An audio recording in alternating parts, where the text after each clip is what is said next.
welcome to the bottom tier. My name is Matt, and today I'm excited to give you a deck tech on my Boltyn deck I'm planning on using this skirmish season. A couple videos ago, I mentioned that Boltyn was one of the worst heroes you could use, and so it made my brain begin to think and kind of form different things of why is that? Why is Boltyn near the bottom?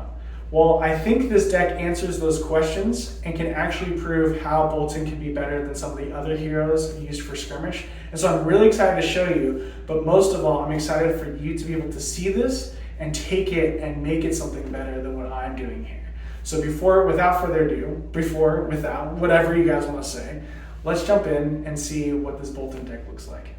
All right, so first off, we can see that we have Boltyn, our hero. Boltyn is an amazing hero. It says if you've charged this turn, attacks you control have +1 while defended by an attack action card. Then he has an attack reaction. Banish a card from Boltyn's soul. Target attack with attack greater than the base attack gains go again. It's an amazing ability, but the reason that Boltyn is kind of near the bottom, I would say, is because of this ability. Boltyn is very, very, very card hungry because of it. Usually you see cards like Take Flight and everything like that to be able to give a charge to enable the +1s to go again. And this deck build is going to be a little bit different. So that's why I want to talk about our weapons first. So Boltyn, usually you'll see run with sabers or even Raiden. This time I'm going with the Hatchet of Body and the Hatchet of Mind. The reason is because of both of these abilities. Whenever you attack with Hatchet of Body, if Hatchet of Mind was the last attack, this Hatchet of Body gains +1 until the end of turn. So with that, I want to be able to attack with one and attack with the other because I want to activate Boltyn's attack reaction. Okay, so I'm going to talk about how these cards kind of work and how we're going to be able to go from this weapon to the other without charging in just a second. But first, let's talk about this equipment. Okay, so it's a very interesting equipment choice. Pretty standard, but we're going to go with first Halo of Illumination. It's an instant, destroy it, put a card from your hand in the hero's soul. If it's a light card, draw a card. This card is going to be used right in the beginning of the game. Boltyn kind of wants to go second and be able to destroy this so that you can have a charge to be able to activate a third attack every single round. Okay. Then we have the standard Gallantry Gold, +1 to weapons. Courage of Blade Hold, you're going to break this for Lumina Ascension. And then we have our Refraction Bolters. When a weapon hits, you may destroy Refraction Bolters. This is just in case you don't have stuff in your soul. I rarely don't run into Go Again. Okay, so first, let's talk about the Go Again suite. So we're going to run standard reds. We have 2 red Blade Runners, 2 red Hit and Runs. Okay, these 2 are basic. The Blade Runner, of course, is an attack reaction that costs 1, and it gives a buff to your next weapon attack. Hit and Run, it gives you Go Again right off the bat, or you can use it to buff the second attack. We then have Hit and Run Yellow. Excuse this upside down Blade Runner. We're just doing Hit and Runs for 0 cost, and Hit and Run Blue. So that's a total of 8. We then have 2 more Spoils of War. This gives our next weapon +2 and Go Again, and gives us 2 copper tokens. This deck is kind of like Kasai, where we're going to rely on copper a little bit. And the reason why is because we are going to run a Rainbow Suite of Outline Skirmish so that we can make our first weapon attack deal more damage. And we're going to run 1 Cash In so that we could draw more cards to enable us to pull off Lumina Ascension on an essential turn near the bottom. Okay, so the goal is going to actually be boost up your attacks, then be able to draw and Lumina and make sure every weapon has Go Again at the beginning. Okay, so that's kind of like our go-to suite. What's awesome about having these boost cards too is we're able to activate the soul ability, okay, to draw in there. But I bet you're asking a question like, hey, Matt, do you not see a way I can charge my soul? Well, that is why we are running full suites of Illuminate and Rising Solitude.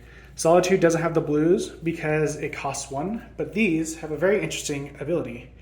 If Rising Solitude hits, put it into your hero's soul. So the goal would be to be able to attack,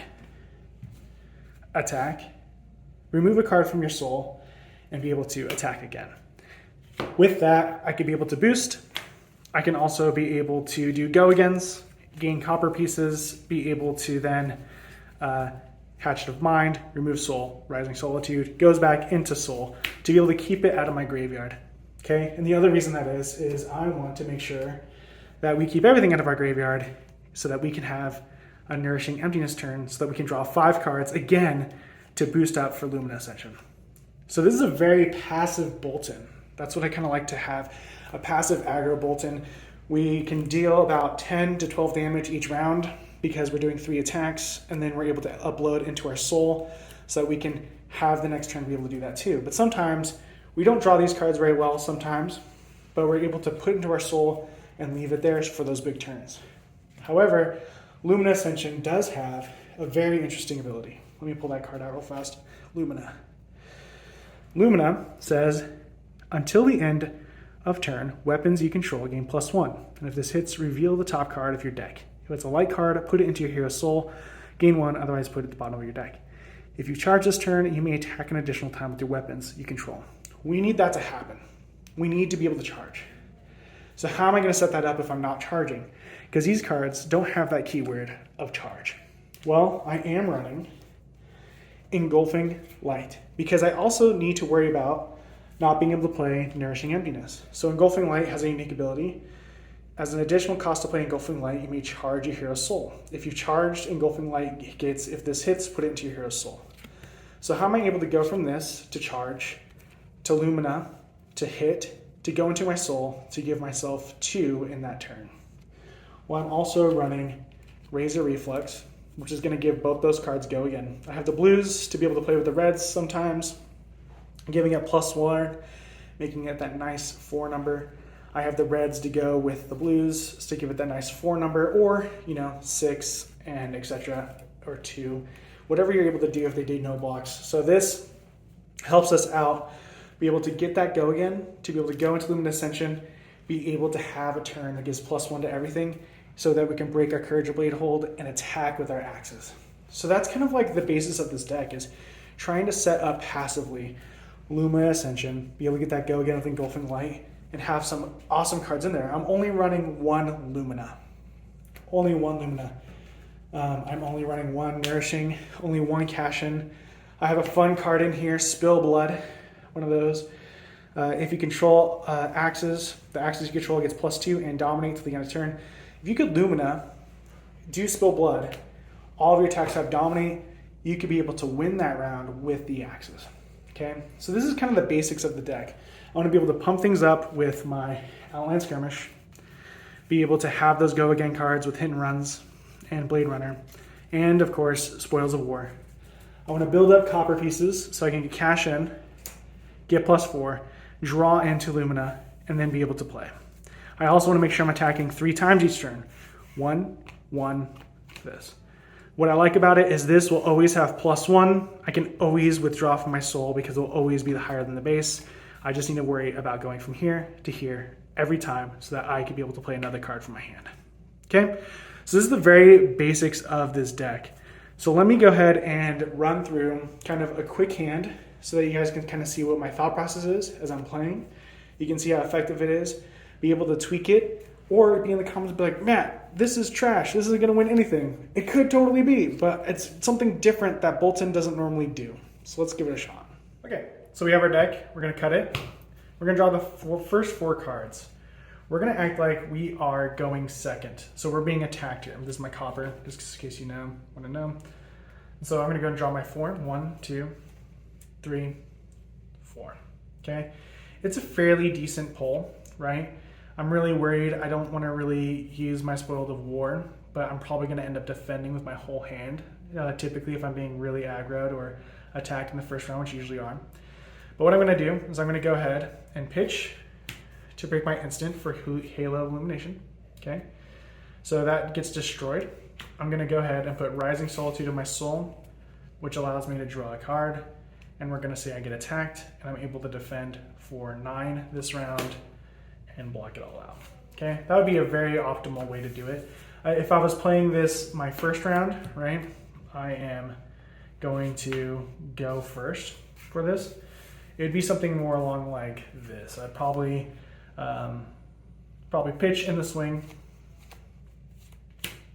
destroying this, putting Rising Solitude in my soul, drawing a card, using that last pitch to play Spoils of War, okay?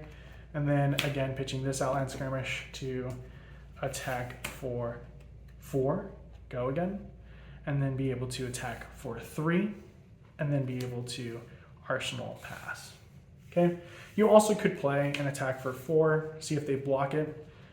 They probably will because it's the first turn, so I might as well just save this for a future boost and then move on. So there you go. I was able to attack a little bit, get a few cards out of their hands, or they kept it all, whatever they want to do, but I'm able to charge my soul, okay? So with that, what would be round 2? So we're going to act like we blocked it out. First round, this is our second round. Put all of this in the graveyard.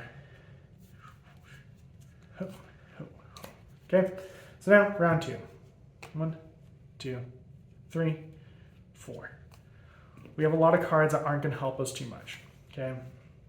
Razor Reflex can't really help with being able to put this into our soul, or be able to, I can't use Razor Reflex on my axes, but this is a very interesting place to be in because I want to be able to attack 3 times, so I might end up using Razor Reflexes so I can make sure it happens. So what I would do is I play Illuminate for 4. If it hits, goes to my soul. They might want to block, so then I'll use my attack reaction, Razor Reflex, attack for 7. It gets go again, okay? And then it goes into my soul. Okay, my Rising Solitude went missing. This was right here, that was in my soul, okay? I then have go again. I will attack for 2. And then I will use my go again for my soul. And attack for 3. And then end my turn, put this at the bottom. Okay, that would be my turn, and so I can save this for another turn. Okay, so I did a total of 12 damage there, technically. Okay, turn 3, something similar. We have Cashin already. I haven't played Outland Skirmish. It's a bummer, right? Where did Outland Skirmish go? Oh, I couldn't use this pitch. Well, you saw me mess up there. That's all right. So again, I have Engulfing Light, pretty cool. I could Engulfing Light, charge that using Cashin, and then attack, be able to have more stuff from my soul, kind of keep it up going, right? Or I just Rising Solitude 4, that's better than 2, go from there, okay? Then I just did 8 damage, move forward. Okay, so on and so forth. I'm doing about 8 to 12 damage. This is a go again. This is the hit and run, right? So I probably hit and run, Hatchet 2, go again 3, banish soul, and then attack for 3. That's a total of 9. Arsenal pass. This deck's gonna kind of go that way. If I gotta defend a little bit, if I gotta get a lower hand, I want to keep that blue so I can go a little bit. I'll probably end up getting rid of this Outland Skirmish, right? If they have to take my hit and run, that's fine. We'll just go like that. We'll take the hit and run, okay? Because I still have the Blade Runner. So now I have a 2-card hand with the 3 there. I can Outland Skirmish for +3. Pitch, attack for 5. Use an attack reaction. Another one of my resource, get +3 here. Then attack for 6. And then I just did 11 damage. Okay, very similar to Kasai, right? Except it's Boltyn. Okay, Lumina Ascension hand, kind of near the bottom. If you're playing with 1, it's near the bottom. It's kind of a bummer, but you can kind of see that I am keeping all of this stuff out from my graveyard, like the Illuminates and stuff. I'm keeping it all in my soul, and when I banish, it goes all down here. Okay, so that's the whole point. Nourishing Emptiness, Illumina, kind of stack up my soul there, be able to go through those turns. And then be able to play from there. So let me know what you guys think in the comments. Is this deck going to be good? Aggro Boltyn, can it be a thing? Do you have different ideas of ways to make this better? I only saw a few cards that were able to hit and go into my soul, and so that's why I kind of went off of that. But it's fun. It's a fun deck. It's nothing too crazy, and I can be able to pull off some good combos because I'm always going to get that +1 on hatchets so I can attack. I'm not relying on people blocking for me to go. That's really close to endgame, right? I'm not charging and then having double sabers, and if they raises because they block, I then am able to do that. I'm relying on my own, and I can use Spill Blood, which is kind of neat. So let me know what you think in the comments. If you run it, awesome. I'll tell you how this does, my Aggro Boltyn deck. And yeah, good luck out there. Have fun, play something weird, and we will see you next time. Don't forget to hit that like and subscribe button. Thanks for playing. Bye.